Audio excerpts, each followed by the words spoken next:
Welcome to Momversations on Win-Win Women. We are so grateful for this platform so we women can gather to care, connect, and collaborate. Truly a win-win for us all. I'm your hostess, Reagan Barnes, mom of 8 and founder of Mom of 8. We are a nonprofit organization that empowers you to elevate your mothering experience. Also joining us today is Nancy Mueller, founder of Mastering Your Beliefs. And you, Mom, you are joining us. We are so glad to have you both, Nancy and you too. We welcome you into the Mom of 8 community, or Momunity, as we like to say. We are moms united in our passion to create a better world for our children, with our children, and through our children. Join us and become a Momunity member. It's free on our website, momof8.org. And when you join our Momunity, we'll send you a free digital copy of our Smile Journal where you can keep track of what you learn from each of these Momversations and set goals to impact your personal achievement based on this educational program.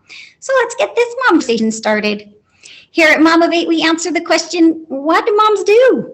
With this uplifting statement, moms raise up society. That's right, not just our own kids, but all of society, including ourselves. This acronym is jam-packed with the far-reaching impact of intentional mothers who strive to improve and progress in these areas of motherhood. We're not just chauffeurs and short-order cooks. As we repeatedly do bedtime routine and load after load of laundry, it makes an impact that goes beyond our homes.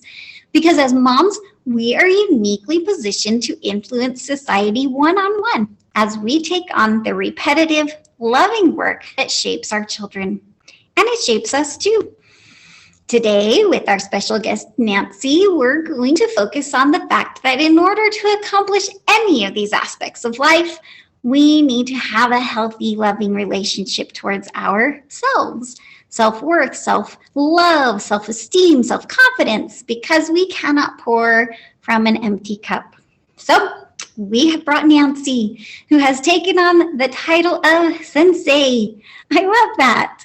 And she will be sharing her wisdom about how to live your best life as you heal your inner child, to open your flow and receive mental, physical, emotional, and spiritual abundance. Nancy,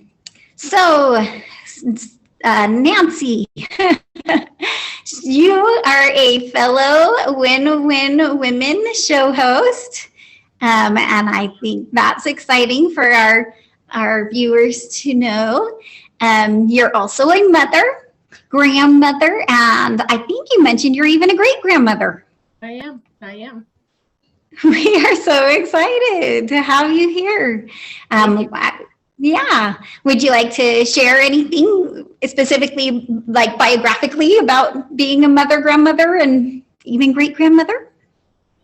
Well, it's interesting to me because at this stage of my life, when my daughters, even before I gave birth to my daughters, if someone would have said, what is your why? I would have said, what's my daughters? It's my children. They're everything. But it's interesting because as you progress through life and they grow up and they have homes of their own and families of their own, your why changes. But that's really hard to believe when you're a mom of small children. When you're in the midst of it, in the trenches, so to speak. It is. That's helpful for us to then hear from somebody who has gotten to that stage, that, your why has grown up. And so you've discovered another way to have a why. I would say it's expanded. Expanded, I like that. Yeah, everything expands, and what we think we know at one point will expand. And so as we gain knowledge and we keep expanding, you can't unlearn what you've learned, but you don't know what you don't know. So. And I think that provides an openness to learning if you're expanding. One of the phrases we hear sometimes about people who are not expansive like that is that they are narrow-minded. And so the concept I like about your word expansion and expansive is that that provides an opportunity to allow more wisdom to come in. So that's awesome. Even for parents, because we go into parenting thinking we're going to parent in a certain way. So we have an idea, a belief about what it's going to take to parent. And all of that goes out the window when you actually start parenting, because, you know, there's no book, there's no manual, and you could have 7 children in the home and they'll all be different individuals. And what works for this one doesn't work for this one. So there's always, I will say, have to be expansion. Otherwise, you stifle your growth and the growth of your child. That's critical for us to be humble enough to acknowledge, right? Is that it's not just about ourselves anymore. But if we are stifling ourselves, then it also stifles the people around us. And we want our children to have expansion in their lives and have those opportunities to grow. So we need to model that for them. It's making me think of something you have on your website, a little story you told about your grandson coming to you and saying, "Party like purple." Do you want to tell us about that? Sure. Well, he's 22 now, going to be 23 this year, next month. And when he was about 3 or 4 years old, we were getting ready to have family night. And so his job was to pick out the movie that we were going to watch. So he was looking through all the videos, and I was in the kitchen making pizza dough. And he came running in the kitchen, and he stops and he looks up at me and he goes, "Granny, tonight we're going to party like purple." I had no idea what he was talking about. But, you know, as it is with moms or grandmothers with their grandchildren, you get this sense of what they're trying to tell you. And that's how we usually figure it out. And I sensed that he was feeling so loved, so happy, so secure, and so part of something bigger than him. And the only way that he knew how to explain it was party like purple. So I've been using that in my business, 20 years now. And to me, that's like the highest excitement. You know, today I'm going to party like purple. And I love that because it makes me happy. It makes me think of Anthony, and it makes me think of that special time. And there was a time when he didn't like me sharing that story. You know, kids go through stages. And now he's all about, "Oh yeah, share it. That's awesome." So it's fabulous. That's great. And I liked how you explained the sensations that were there, even though his verbiage was simply party like purple. You were able to sense a lot of what that meant for him and what he was feeling. And I think that's beautiful. Well, it took me a few years to realize, like, you know what? He probably got that from watching Barney. And I've been saying party like purple. Hopefully it's not a saying from Barney that I've been plagiarizing all these years. So I'm going to throw that out there. But just in case, that's true. Barney is a big purple dinosaur, though. There might be something there. Exactly. I do want to touch on the title that you have taken, which is Sensei. Can you share with us a little bit about that? Sure. Sensei comes from my days as a student, competitor, and teacher in the martial arts. It roughly translates to before born in knowledge, not in years on this planet. And it's based on my knowledge was born before another's, meaning I have knowledge of something that I have experienced, and there are others who are coming to me because they would like to glean that knowledge for themselves.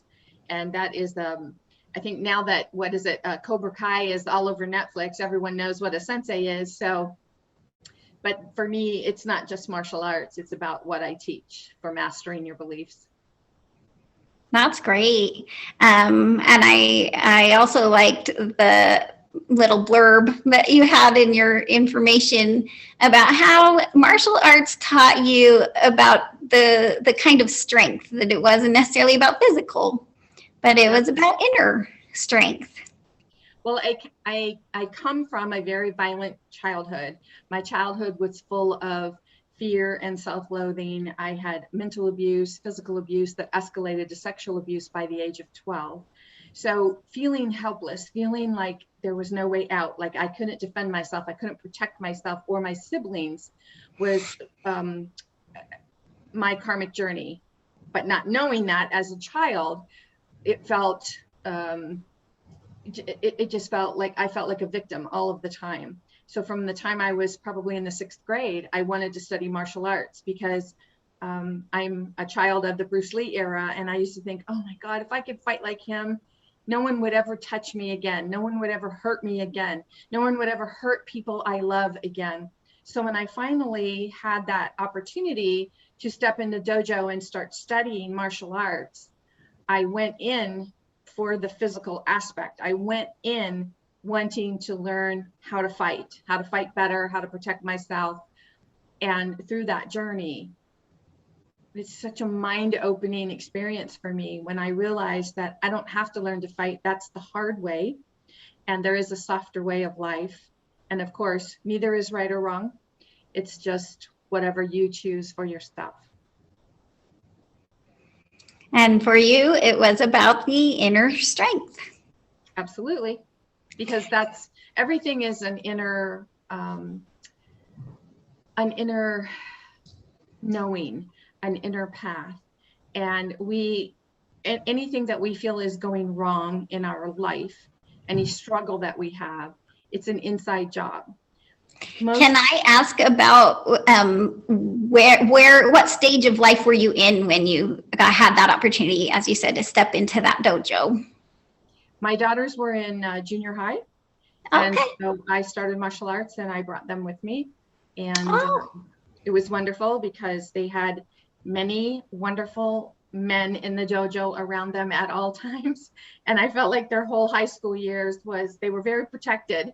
And I felt very, very, very, very happy about my choice with that.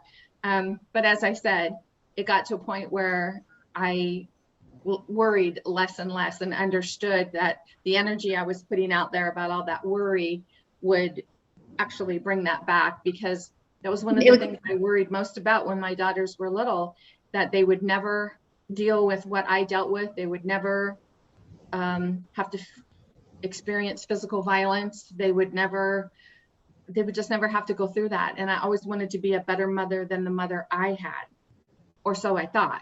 That was my understanding of what my life needed to be when I became a mom.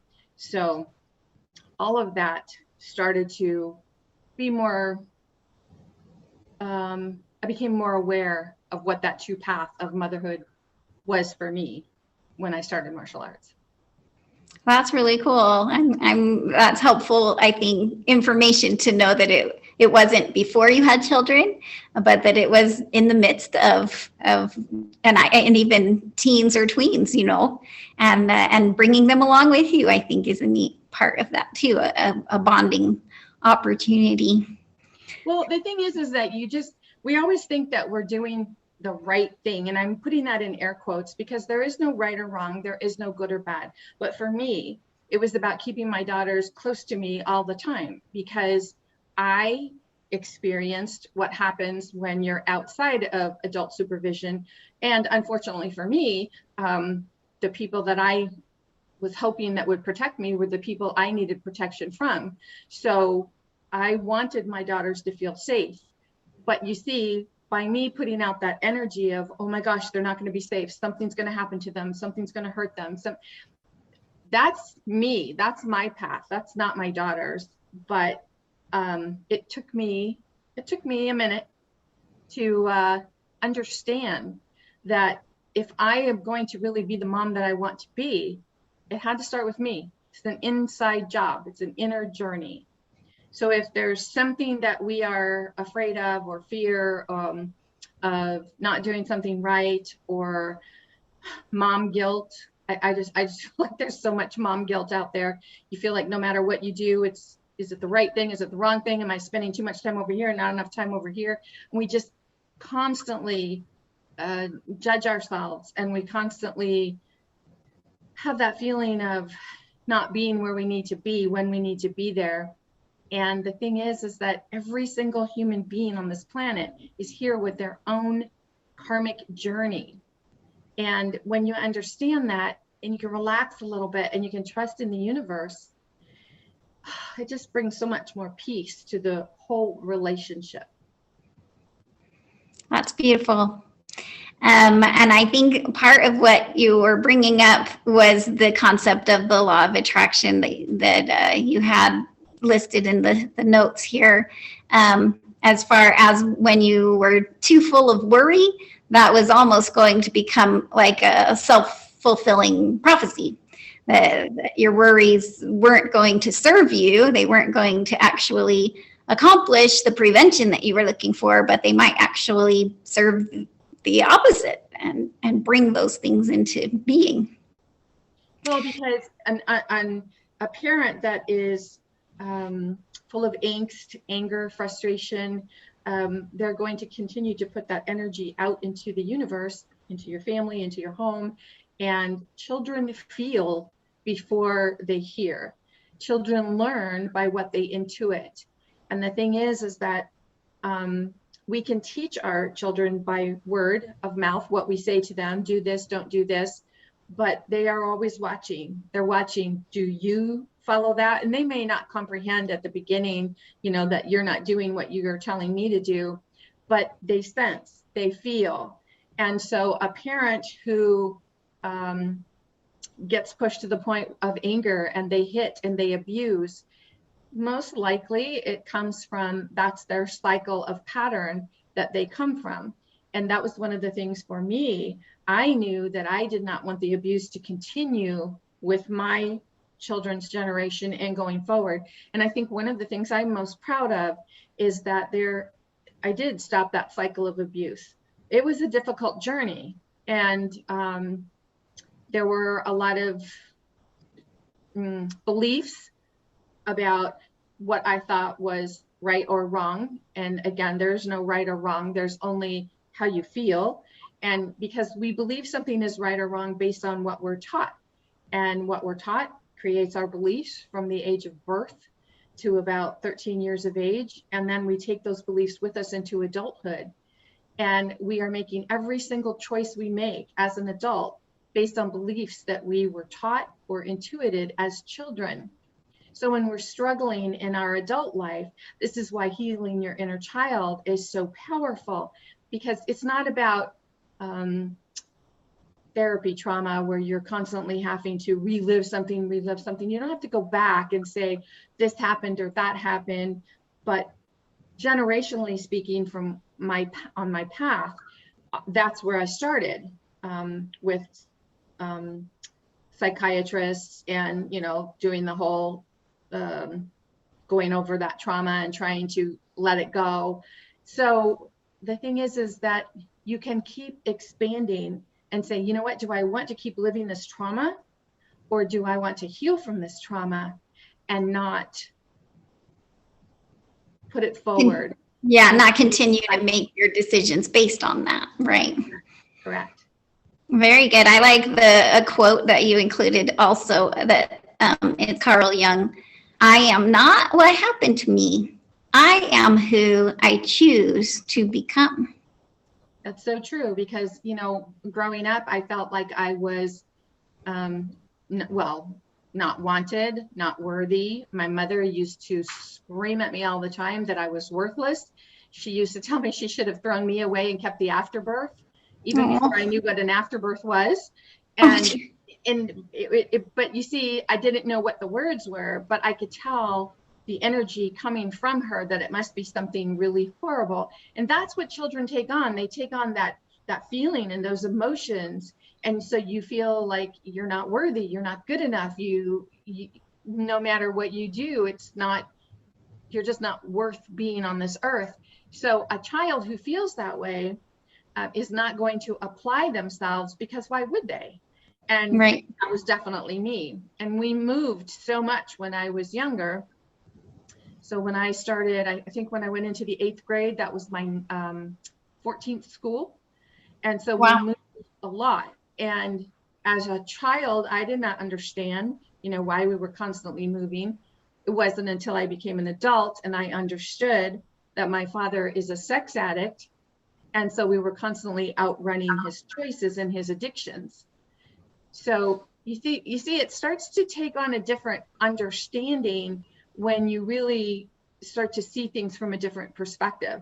And that's why my book on healing the child within is so powerful, because when you are holding on to something that happened as a child and you are taking that as faith, as truth, as no, you don't understand, this is what happened, it was horrible, it was, and when you start to look at it and you just shift your perspective a little bit at a time, and start looking at it from outside circumstances, because again, as I said earlier, you don't know what you don't know. So when there's something that you don't know, you will teach from fear, because that's how you were taught. And again, it becomes cyclical until someone learns to break the cycle. Which I want to say I'm proud of you too. You said that's one of your proudest things, is that you got to be the cycle breaker. And I'm excited for you with that as part of your resume, I guess, you know, your life list of things you've accomplished, and that you're willing then to share with others how to break those cycles. And I think mothers are kind of a perfect audience to help with that, because then there will be fewer cycles for their children to have to break necessarily, right? I mean, all of us will, as adults, will all be processing those things and determining for ourselves whether or not we want to carry on with the beliefs we were raised with. But I'm glad that you are there to help people process those things and determine how to move forward if it is a matter of breaking cycles and things for them. One of the things that I think if you take away anything from this message that I'm sharing right now, it's, again, I'm going to stress, it's not about right or wrong. It's not about good or bad. But as parents, we tend to judge ourselves. And when let's say we yelled at our child about something, and then later that night we're thinking, oh my gosh, why did I do that? I don't understand. We beat ourselves up over that experience, that choice that we made. But if we could take it deeper and understand what we were feeling at the time, and then if you understand that feelings are patterns and habits, and you can be addicted to specific feelings. So when you are feeling frustrated, angry, upset about something, and you lash out, it's kind of like, you know, and then you just, oh, okay. So you feel some release after that. But then you have that remorse, because you're like, okay, well, I had that release, but that's not the way I wish I would have handled it. And then, but ask yourself, you know, so why did you feel that release? It's because you were allowing something to be so pent up within you.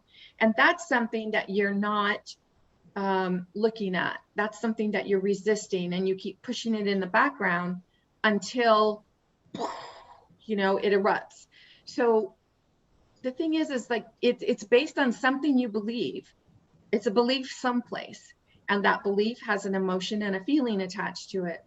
But most people weren't taught to question their beliefs. Why would we? You believe what you believe. And I think it was Maya Angelou who said, do what you know until you know better, and then do better. So it's not about, oh, I didn't do well here. It's about, I did what I know, and this feeling makes sense to me. I won't even say it feels good. It makes sense to me. And so if you're following that feeling, and then you have that release, now get to know, like, what is that back and forth feeling for you? And that's how you can determine what the belief is around that. And that's how you start to pull it apart.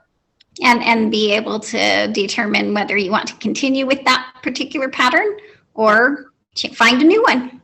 Right. Go beyond your story. That's another one of the phrases that you have in the notes here. Yeah, because for the longest time, you know, my story was about how my abusive childhood and what it was like to be victimized and to be sexually abused and to be beaten. And it was like, when I finally started talking about it, it felt good to talk about it, that release, like, whoa, not keeping the secret anymore. But I also had to go beyond that story if I chose to, if I wanted the healing to take place. Because as long as I continue to share the story about what happened, and then I was using what happened to justify who I am, then you can see like, well, that's not who I am. No, I am this wonderful, awesome person. So it took all of this training and understanding. Martial arts did help me through that as well, because one of the things in martial arts for me, it was very difficult for me to spar with people, because I know what it was like to be hit and hit and hit. And I'm like, I don't want to do that to someone. So really, they could not put me with the other women. They had to put me with the men because I hit too hard. And I'm like, I don't want this to happen. I've got to defend myself. So I used to really believe that being able to defend yourself and being the winner meant that you were hurt less. So it was very valuable for me to understand that there's this back and forth energy that happens in the ring. And I was very, very fortunate to have men who were understanding of my path and what I was looking to accomplish, and letting go of that anger and allowing myself to love myself was the opening for my spiritual awakeness and expansion. Oh, that's awesome. That's a great way for us to kind of wrap things up. We're going to start showing the slides again. And the slide we'll go to is about healing the child within.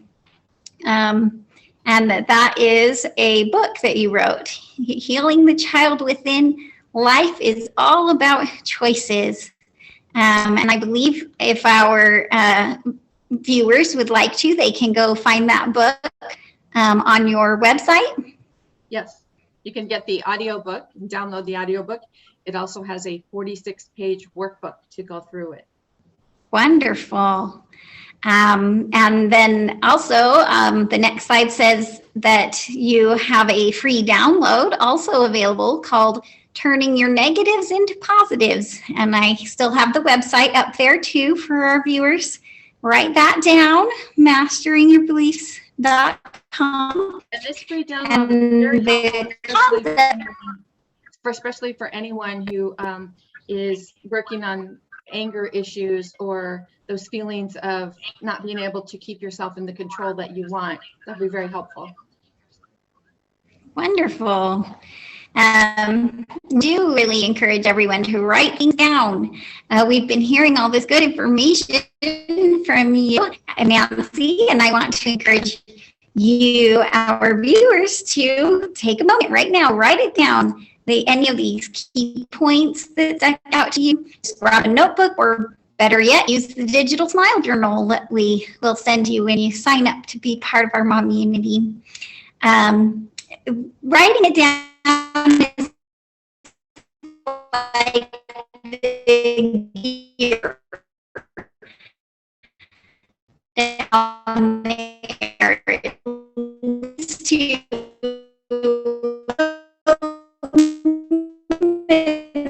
even beyond the chapters, the far still being essential. They starting seeing now that way years. Now, this half hour has really fast. And I'm actually to say thank you to everyone who's been here. Thank you to Nancy. Thank you to our viewers. If you've been watching this as a recording, please be sure to catch us live so that you can participate with us. We are on every Saturday at 3 p.m. Pacific time. And let people ask questions and gain their expertise from our guests. So that's how Win Win Women TV is unique. We care, we connect,